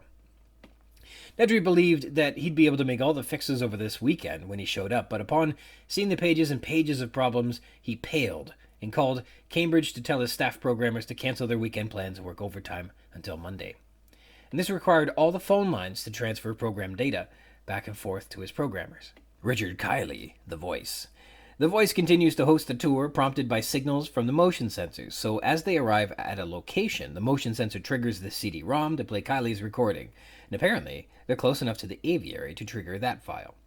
Lex thinks the dilophosaurus look pretty on page 142, but upon hearing that they're poisonous, she gets worried and asks Mr. Regis about them. And then she gets frustrated that the triceratops don't move around. And she yells at them on 143, and she thinks the triceratops are bozos because they don't impress her. When Tim hears that the dilophosaurs are poisonous, he's impressed. And recall, he was quite excited about the toxins and poisons in the cloning lab too. He's thrilled that these dinosaurs are poisonous, and he thinks that's really cool. He is frustrated that the ride pulls them away from the animals because he'd love to stay and watch it for longer, on page 142. And he bets that Dr. Grant wanted to stop the cars and spend more time with the dilophosaurs as well. Tim sees, I guess, a kindred relationship between them. And to hear that the Tyrannosaurus is next, Tim thinks to himself, well, that's good. At Regis tells Lex not to worry about the poisonous dinosaurs on 142. He also adds that Les Gigantes, which is French for the giants, won't begin construction until November 1990, so it's unlikely anyone will be enjoying this facility for quite a while. Regis doesn't like Lex bothering the animals when she yells at them either. Chef Alain Richard. Chef Alain Richard hails from the world-famous Le Beaumanière in France and is in charge of Les Gigantes, a superb 3-star dining room and restaurant on site at Jurassic Park. We're told on 143. Tyrannosaurus, we're told in passing that they drink the lagoon water, and sometimes the Tyrannosaurs get sick for an unknown reason. Triceratops, we're told the females kill each other. Remember, they're all supposed to be females, right? In fights for dominance and have to be separated into groups smaller than 6 on 139. Recall, the park has 8 Triceratops, so they must be in 2 small groups. And that must also mean that they've had at least 2 dead Triceratops who died in fights for dominance as well. Triceratops are ornithischians who stand motionless in the shade of a large tree on the tour. Their size and gray color are like an elephant with the truculent stance of a rhino. The horns above each eye curve 5 feet into the air, looking almost like inverted elephant tusks. And the third rhino-like horn is located near the nose with the beaky snout of a rhino. They're specified as Triceratops serratus and said not to see well. These won't be the only dinosaurs without strong vision in this novel. And they're nearsighted, like the rhinos of today, and they tend to be surprised by moving objects. They have fan-shaped crests behind their heads made of solid bone, and it's very strong. They weigh about 7 tons each, and they're quite docile. They allow themselves to be petted, recognize their handlers, and like to be scratched on their hindquarters. Stegosaurs. These dinosaurs have an intestinal illness that gets mentioned again on page 139. As we're told, the stegosaurs frequently get blisters on their tongues and diarrhea for an unknown reason, and 2 have died from it already. And now the park only has 4 stegosaurs remaining, meaning that they've bred at least 6 of them. Hypsilophodon. These get skin rashes, and recall, on their first stop on the tour, the Hypsilophodon scratch their heads in a funny way. The animals have a skin problem, perhaps a fungus or an allergy, and the veterinarians are unsure so far, as we're told on page 137. And then the velociraptors. M-dash. Hammond has heard it too many times that they're the most vicious creatures anyone has ever seen. Muldoon believes they should all be destroyed. There's no place in Jurassic Park for animals this ferocious. Dilophosaurus. This is a bird-like head on 141, topped with a flaming red crest, which are broad curving crests running along the top of the head from the eyes to the nose, which form a V shape above the dinosaur's head. The crest had red and black stripes like a parrot or a toucan. They can see it crouching by the river drinking on page 142 with a heavy tail, strong hind limbs, and a long neck. It's 10 feet tall, spotted yellow and black like a leopard, and it gives a soft hooting cry like an owl. It's said to be one of the earliest carnivorous dinosaurs, and paleontologists believed their weak jaw muscles indicated these were just scavengers, but now that they've been cloned and observed, it turns out they spit venom, to the surprise of park employees. Like Gila monsters and rattlesnakes, Dilophosaurus secretes a hematotoxin from glands in its mouth, the poison causing unconsciousness within minutes of a bite, so the dinosaur can finish its victims at its own leisure.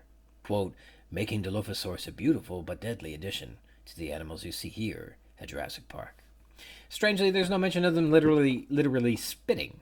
Localities with Land Cruisers. Here's a hot trivia question for you folks out there looking to stump the Jurassic Park enthralled fans in your lives. What are the Toyota Land Cruisers labeled as? And the answer is BB4 and BB5. And we learned that the tour they're taking is called the Park Drive attraction. So that's some trivia for you.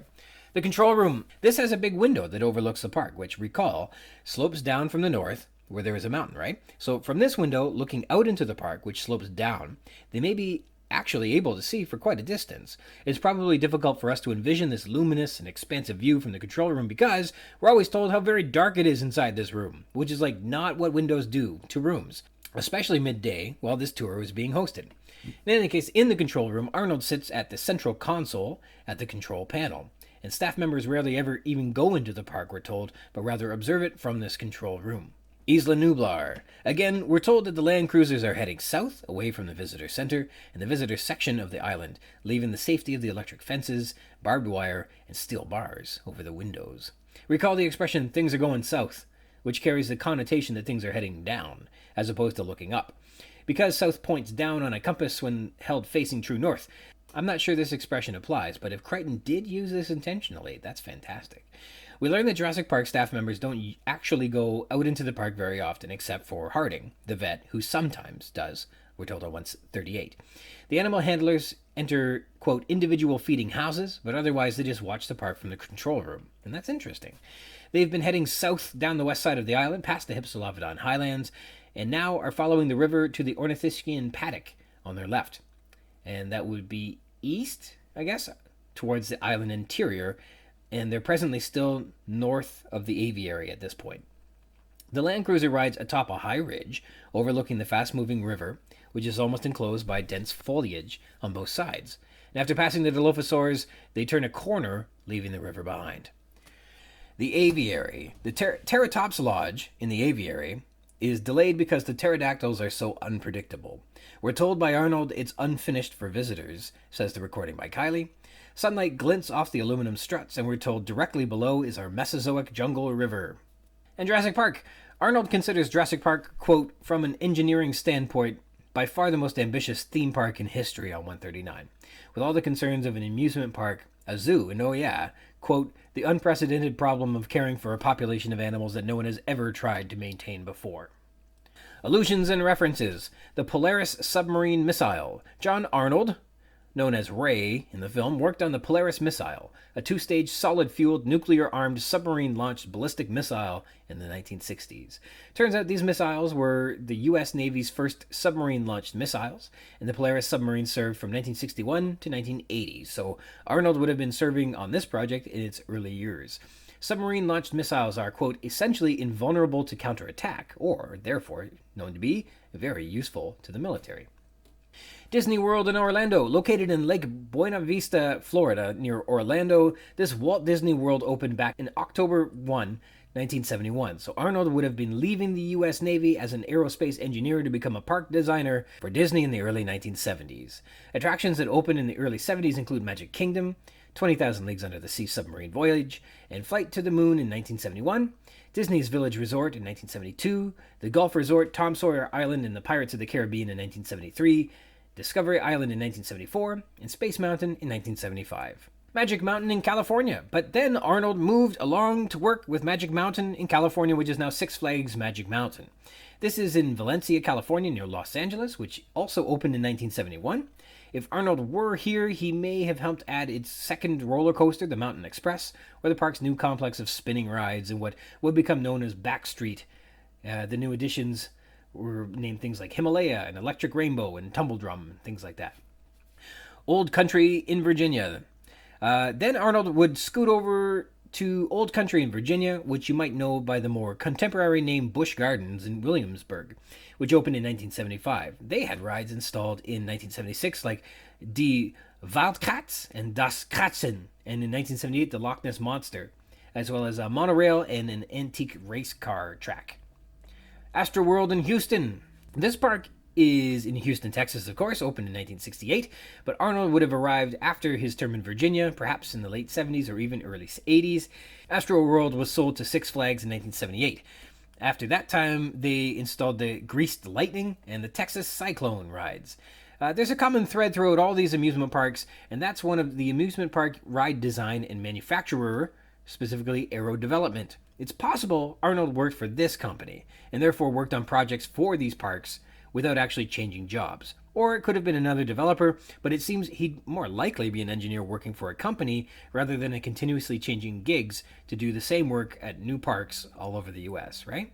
We also get an allusion to Paris, France. For those who don't know, Paris is the capital of France, known to be a romantic tourist destination, very expensive, and filled with luxurious cuisines. Is this an example of the real world simulating an amusement park? Is Paris a caricature of itself? Why not? Sure, okay. Or not, I mean, who knows? We got Phagostomum venulosum. This apparently is a disease where a hookworm eats, like, your gastrointestinal tract, I think. In any case, the animals are said to not have this, though the system mistakenly says that they all have this. Hematotoxins. Unlike the helotoxins mentioned earlier on the tour, in episode 21, the tour part 1, we now have a new toxin in the novel, the hematotoxins.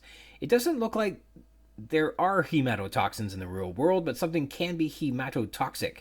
And this is when hemotoxins, which aren't mentioned earlier, or either they or maybe they are, but they're spelt wrong, as helotoxins, these things poison the blood and the organs and tissues involved with the production of blood, like bone marrow. That Crichton spells it correctly here suggests that the earlier mentioned helotoxins was probably a typo on page 105. Apparently, if you get too sciencey in your novel, the editors can't tell the difference between jargon and gobbledygook. That's too bad. La Beaumanière in France, where Wolfgang Puck studied. Chef Alain Richard hails from the world-famous La Beaumanière in France and is in charge of Les Gigantes, a superb 3-star dining room and restaurant on site at Jurassic Park. This may be a reference to a very similarly spelt luxury hotel resort in Les Baux-de-Provence, France, named La Beaumanière, B-A-U rather than B-E-A-U. Or maybe this is another typo or spelling error by Crichton and his editors. Le Stade de Beaumanière in Les Baux-de-Provence is where Wolfgang Puck trained to become one of the most world-famous chefs of our generation, and I guess of all time. So expect the cuisine at Les Gigantes to be Wolfgang Puck level good. Now, I've only... Okay, so you know that coffee you get in a pouch in your hotel rooms? That go in those tiny coffee makers also in your hotel room? Yeah, I had one that had Wolfgang Puck's name on it. So, that's as close as I've ever come to Wolfgang Puck's cooking. How close should a person try to getting Wolfgang Puck's food? That's an honest question. Is that a life goal for people out there? Should we try and eat Wolfgang Puck food? It's supposed to be very good. Stylistic techniques. We have italics. Oh, balls is in this chapter, and it's even given italics for added emphasis. The scientific names for Phagostomum venulosum, the parasite, Triceratops serratus, Tyrannosaurus rex, and Dilophosaurus are all italicized. And then we get, all right, that shows, yeah, Tim really wants to see the T-Rex. M- and the velociraptors, M- on 139. This statement is interrupted so that Muldoon can cut us off and say that they should all be destroyed. And then a sentence has been running on in the background, and it resumes as our attention returns to Richard Kiley's voice, recorded voice, once again, M- easygoing monsters from a bygone world on 143. So here we are, sentences fading in and fading out by virtue of the M-. But relax, folks, M-. We're safe enough here on 143. This is an instance where the M- presents the ending of the sentence, or the point of the sentence. We're safe enough here. Cursing, Hammond belts out one of his "oh balls" in this chapter, and it's given italics for added emphasis. He dislikes being challenged and disagreed with. Exclamation! This is amazing! Poisonous dinosaurs! On 142. They'd charge our car if they were close enough to see it. On 143. Hey! Stupid dinosaur! Move! On 143 as well. These are all moments where, I guess, great emotion is being evoked, and that's why we get our exclamations. Colon. We have a part here, the most fearsome predator in the history of the world, colon, the mighty tyrant lizard known as Tyrannosaurus rex, on 143. And here the colon is used to present a syntactic subject. In this case, that subject is, colon, Tyrannosaurus. There's some foreshadowing as well. At the end of this chapter, we have easygoing monsters stand in sharp contrast to what we will see next. The most fearsome predator in the history of the world, the mighty tyrant lizard known as Tyrannosaurus rex. And this is fun because anyone who's reading this book wants them to get to the Tyrannosaurus. And this chapter ends with the promise that the Tyrannosaurus is just around the corner. Literary techniques. We've got metaphors. There's actually one name, the metaphor of the theme park. And this is fun. So do we notice that Arnold views the world through the cynical metaphor of the amusement park? Does this perspective inform our reading of Arnold going forward? I'm not sure that it does, but I believe that Arnold views the world as a bunch of merchants looking to replicate amusement for fun, for the purposes of attracting commerce. In that vein, it's marketing and make-believe. And operating in a world where people are portraying one motive for the purposes of another, that can be a cynical world. We also get the hooting call. The dilophosaur drifted across the afternoon air toward them. And the sound itself only metaphorically would drift, but you can imagine it passing by casually and even gently, right? That's a soft little hooting sound. That's fun. Similes, with the truculent stance of a rhino, which we can envision. A rhino looking challenging isn't so hard to imagine, so that's a good simile.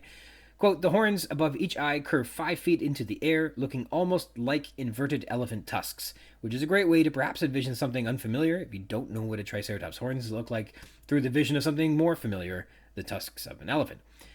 These would be, I would presume, less curved than elephant tusks, but that being said, it also it uses this image that comes from a still wild and massive animal, the elephant. So those are good, I guess, connotations to evoke through the use of a simile. So that's good.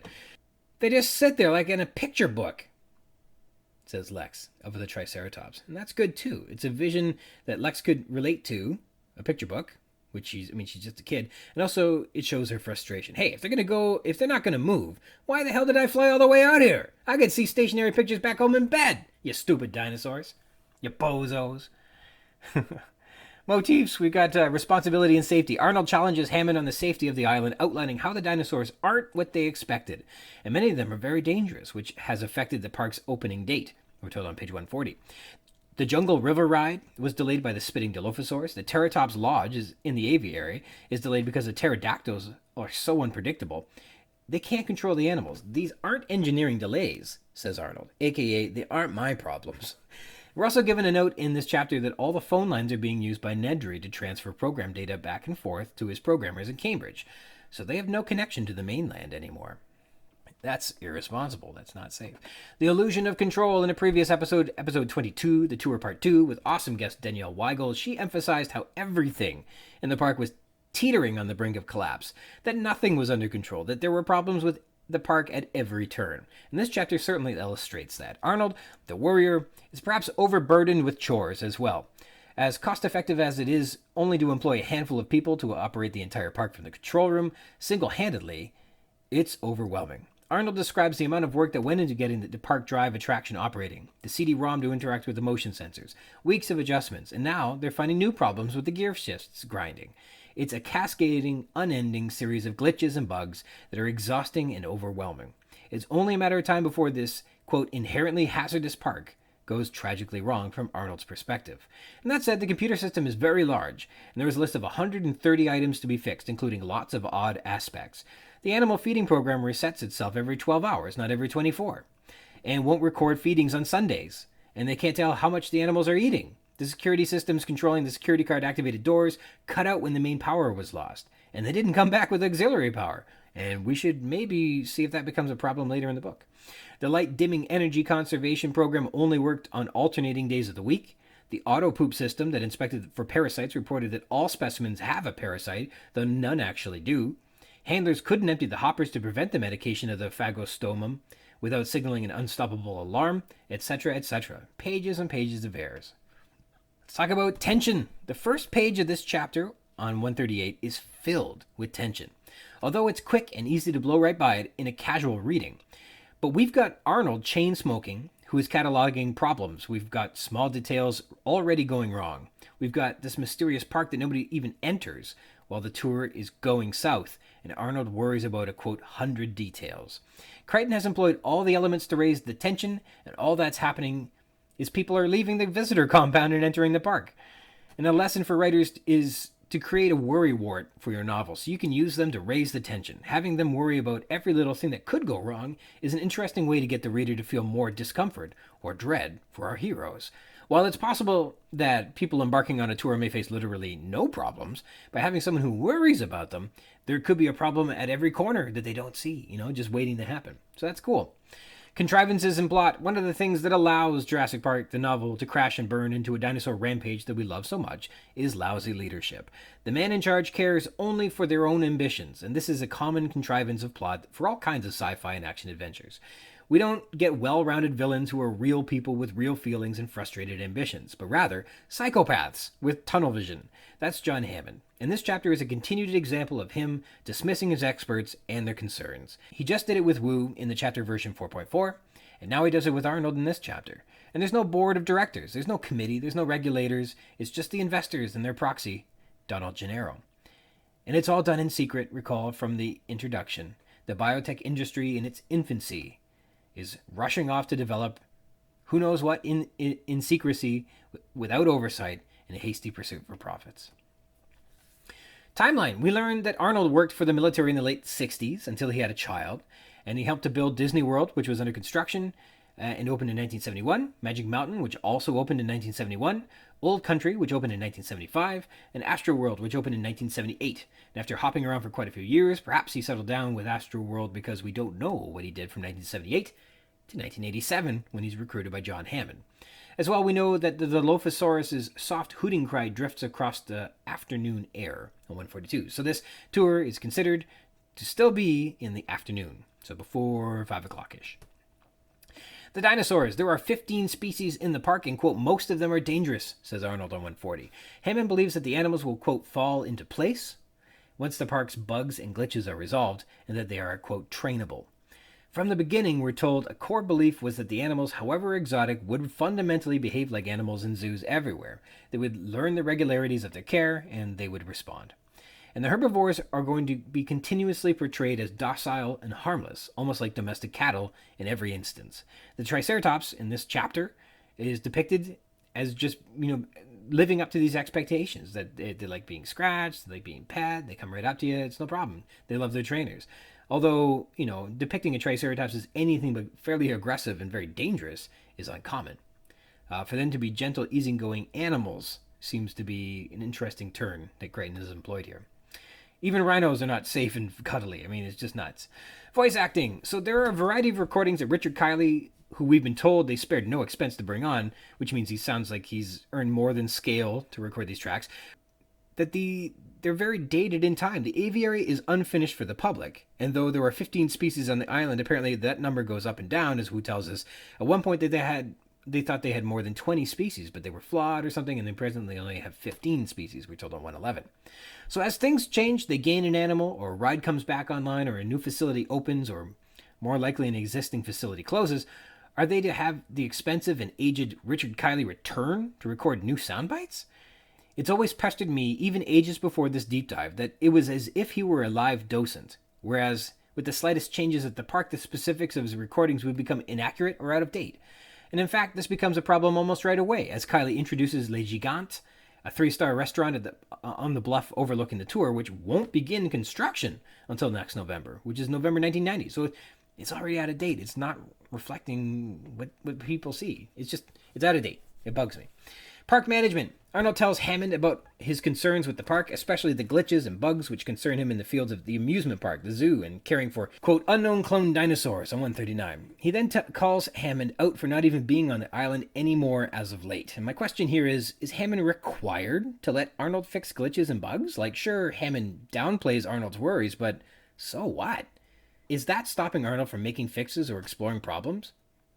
Like, Hammond is stopping Wu from releasing version 4.4, yes. But how is Hammond hindering Arnold from getting the park up and running? I don't think he is. Arnold's just complaining.